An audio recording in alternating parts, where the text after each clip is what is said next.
Hi, everybody. It's January 18th, 2026. Um, there seems to be a sort of proverbial fuel tank when it comes to enjoyment. As you get older, it seems like it starts, enjoyment starts to level off. Like you don't get gratification at the heights that you used to when you were younger. And as you keep on growing older and older, as you have seen more things, less things impress you. And that goes for good things that happen to you. And you realize this too. It's not unconscious. It's very conscious. That you know that maybe you have achieved something that you have waited years for, and yes, you do enjoy the spoils and the experience of those achievements, but you realize that you don't enjoy it as much as you thought you would.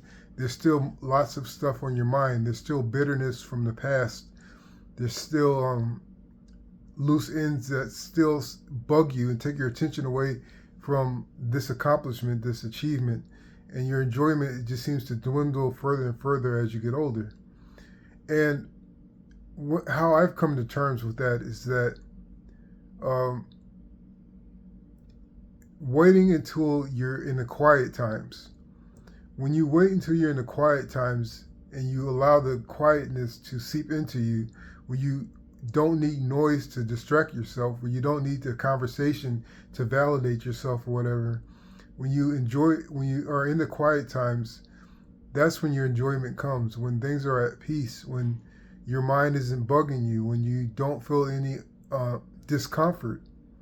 And that's the enjoyment as you get older. And those moments of quietness, they're not exactly boring, they're not exactly lively either, but you start to remember things. You start to remember how much you have overcome. You you realize how far you've come, and your enjoyment is more of a deep clearing out of distractions. The enjoyment is elevation in your peace with the way your life is. So this gets me to thinking about the tenets of fear that we come across.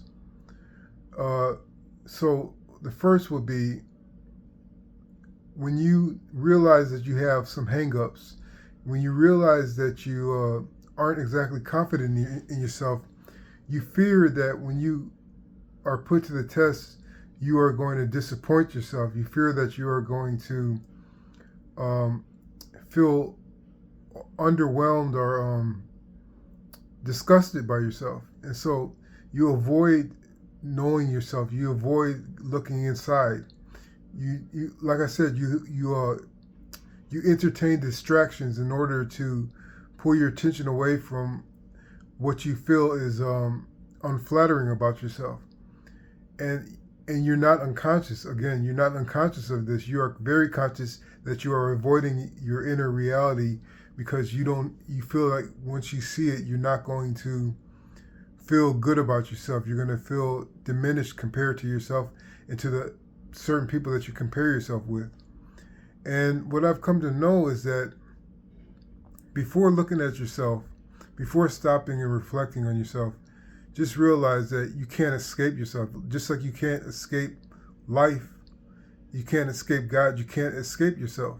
So once you realize that and you look at yourself, even if you don't see yourself as perfect, you realize that this is you, this is it, and you have the capacity to change. You have the capacity to work with what you have in order to maybe not change, in order to accept yourself. So the first step into dealing with this fear of what you see inside of yourself is just to accept it as as your reality. There's no escape.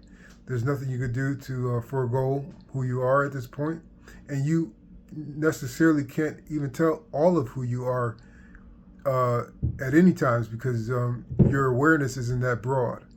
So the next thing that we fear sometimes is we fear how we are going to interact with people. We fear that we are going to embarrass ourselves. We fear that we won't measure up. We fear that they may betray us and attack us because we have been attacked in the past, and we may have been removed from inclusion before in the past. And it's always tough dealing with other people because other people are sometimes can be unpredictable. Sometimes it's worse when they are predictable.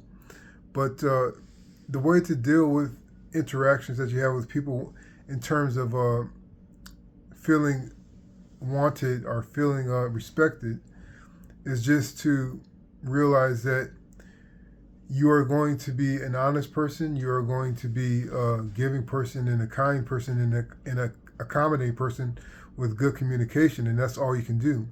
And once you let go of all the potential downfalls of relations with these other people, no matter the outcome, you will know that you did the best you could.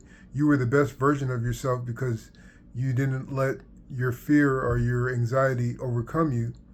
And once you walk away, you start to get more comfortable in these situations with other people, no matter the outcome, no matter the disrespect, no matter the awkwardness, because you know that you did your part. And the last tenet of fear that we might come across is the fear of the future. As I stated before, we may realize that our enjoyment levels are dwindling. We may realize that our time is shortening as we grow older. And so we start to fear the future. We fear being underwhelmed. We fear being left hanging. We fear being lonely. And the way that I deal with my future shortening is just, I realize that as much as I've been through, I'm capable. I know that I'm capable, and you are capable too. It's just realizing that even though the time is being shortened,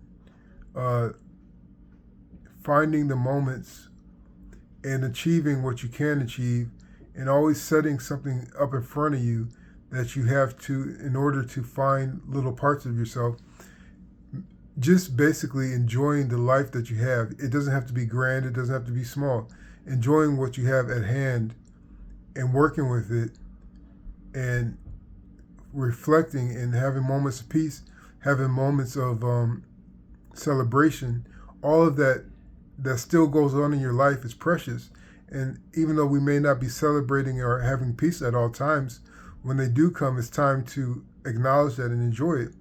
And even though your time is shortening, if you are under God in your life, you know that life is eternal, and what you have in your future is basically an eternity of great stories. So I hope this helps. Thanks.